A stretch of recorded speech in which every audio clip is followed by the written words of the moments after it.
Welcome, this is Paul Bamberg with the second of my set of 12 videos on Euclidean and non-Euclidean geometry. This one is devoted almost entirely to mathematical background for non-Euclidean geometries. I'm going to review the trigonometric functions, with which I assume you're pretty familiar, and introduce the hyperbolic functions, which you may in fact never have seen before.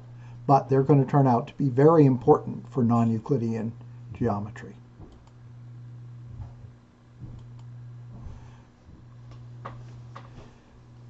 The reason you may not have heard about the hyperbolic functions before is that they are made from the exponential function, with which I assume you are familiar.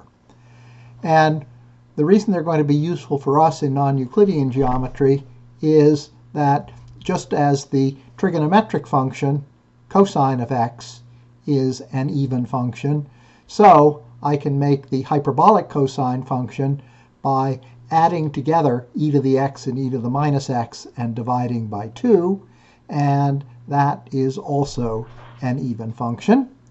And the sine function, you'll recall, is an odd function.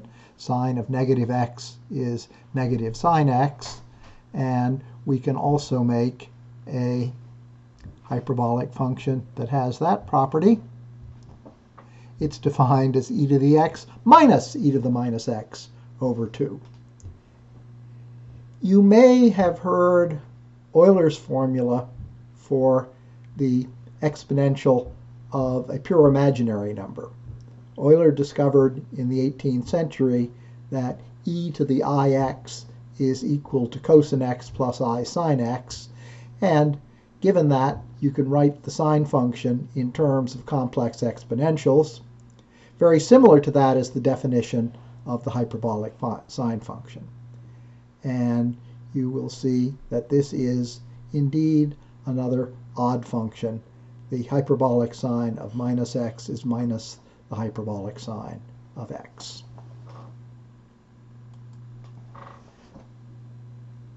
You know that the tangent function is sine over cosine, so it should come as no surprise that the hyperbolic tangent function is hyperbolic sine divided by hyperbolic cosine. There are lots of ways of writing this in terms of exponentials. And this function has the very interesting property that it turns the range of numbers from minus infinity to plus infinity into the range of numbers from minus 1 to plus 1. A lot of times in hyperbolic geometry, you are going to see things that you are told have infinite hyperbolic length, even though they're represented by something perfectly finite on a computer screen or a piece of paper. And usually it's the hyperbolic tangent function that turns the infinite into the finite. Now, everyone knows that cosine squared x plus sine squared x equals 1. There's a similar formula for the hyperbolic functions. Hyperbolic cosine squared minus hyperbolic sine squared equals 1. And this plays the same role in hyperbolic geometry that the Pythagorean theorem does in ordinary Euclidean geometry. You can prove this for yourself by just writing out the definition in terms of exponentials.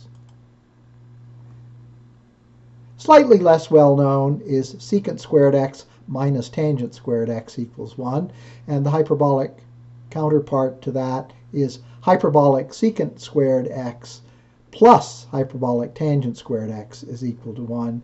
Since TeX, in which I created this PDF file, does not recognize SECH as a name for hyperbolic secant, I wrote it as 1 over hyperbolic cosine squared.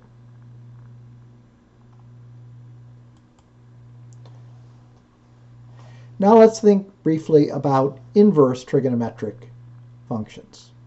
Trig functions, as you know, take an angle, like pi over 3 radians or 60 degrees, and they convert that angle into a ratio of length, side adjacent over hypotenuse. The inverse trig functions do the opposite. They take quantities based on length and turn them back into angles. And in hyperbolic geometry, the equivalent of an angle is a so-called hyperbolic distance. So now let me remind you a little bit about inverting functions. You learned this when you studied calculus, but its importance may not have struck you sufficiently. If you want to create the inverse to a function, you have to select a domain for the function you want to invert on which it's monotone, either increasing, as I've shown here, or decreasing, as you'll see on the next page. So, the sine function is increasing if we go from minus pi over 2, minus 90 degrees, up to plus pi over 2, and the function value increases from negative 1 to 1. If we want to calculate the inverse sine function for 0.5, arc sine of 0.5, here's how we do it. We look in the codomain on this graph at 0.5, and we follow that line until it cuts the graph of the sine function, which it will do once and only once, and then we look down to the horizontal axis to find the point in the domain. In this case, it's going to be a little bit bigger than 0.5 because it is pi over 6. And presto, we found the inverse sine of 0.5. Notice that because the function is monotone, the horizontal line can only cut it once, and we have chosen the codomain of the original function, the domain of the inverse function, so that the line is guaranteed to cut the graph somewhere.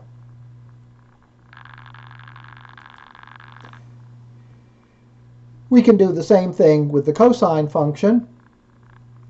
The usual choice is to pick the cosine function on the interval from 0 to pi, on which it decreases from plus 1 down to minus 1.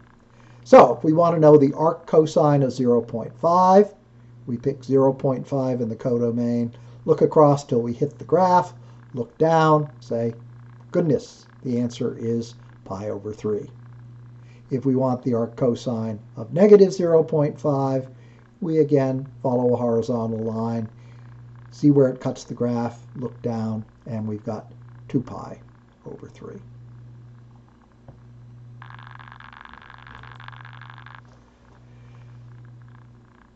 Well, it turns out with the hyperbolic sine function, things are much easier because this function is increasing on negative infinity to infinity, so we don't have to restrict the domain. If we want to know the inverse hyperbolic sine of some value, this is a little bit bigger than 1, we do the same thing. We look across, it's bound to cut the graph somewhere. We look down and find 1 on the horizontal axis. So the graph is telling us both that the hyperbolic sine of 1 is somewhere in between 1 and 2, and that the inverse hyperbolic sine of that function is 1. Things get a little bit trickier with the hyperbolic cosine, because this is an even function. It decreases as x goes from negative infinity to 0. It gets down to 1, and then it goes back up. So we choose to invert it with a domain of 0 to infinity. This will turn out to be very convenient for us because when we define hyperbolic distances, we will define them by using the inverse hyperbolic cosine of some ratio. And when we do that, we are guaranteed to get a value somewhere between 0 and infinity. So hyperbolic distance will never turn out to be negative.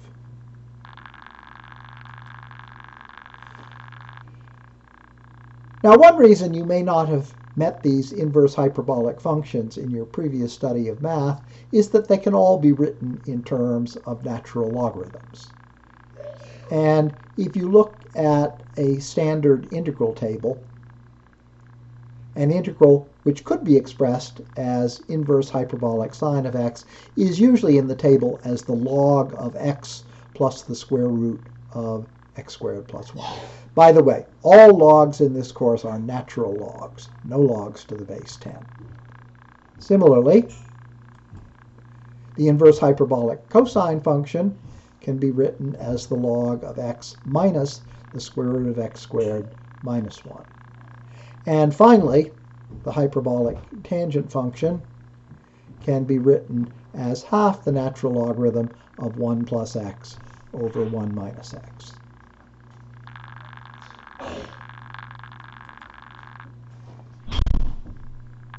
When you learned trigonometry, you were asked to memorize the double angle formulas for sine and cosine, and you'll need them a lot in this course.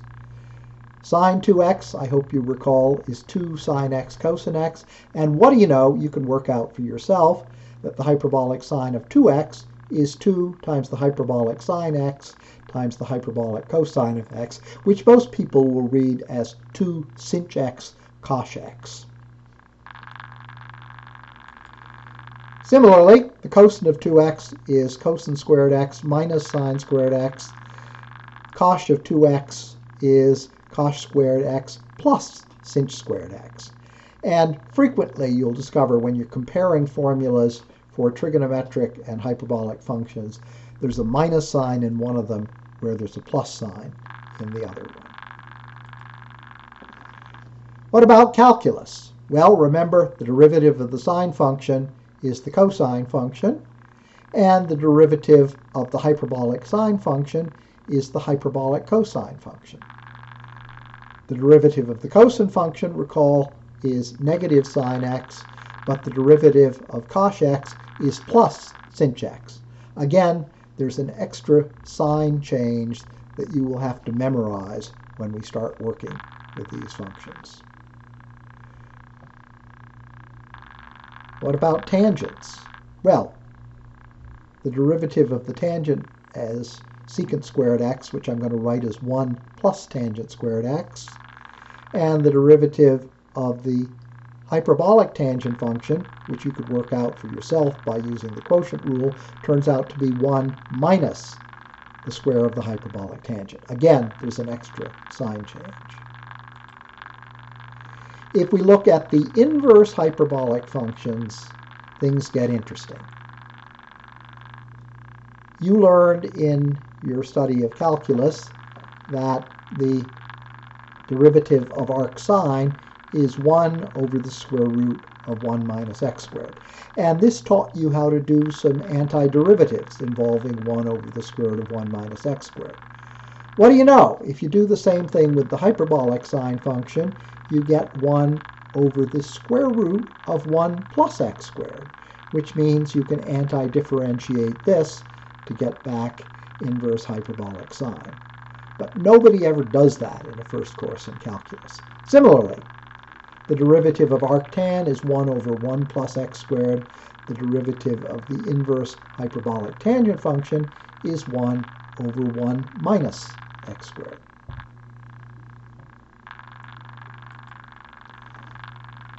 Now, what is this all good for? Well, in Euclidean geometry and in spherical geometry, the geometry, say, of the Earth's surface, we're going to deal a lot with circles. And the ordinary cosine and sine are called circular functions because they can be used to parametrize a circle. Let me show you how. Let's go to the top of the unit circle and choose as a position vector E2, the second standard basis vector. And then let me choose a direction vector, the first standard basis vector, which is horizontal and tangent to the circle. Once we have these two vectors, they of course form a basis for the two-dimensional vector space R2, and I can make any other vector by forming a linear combination of them. What are the coefficients I use? Well, if I've got some other vector on the unit circle, call it W, it's the position vector E2 times the cosine of this angle plus the direction vector times the sine of this angle. And we will over and over and over again be constructing circles in terms of a position vector and a direction vector. Now, in the case of circles, there's nothing special about using the standard basis vectors.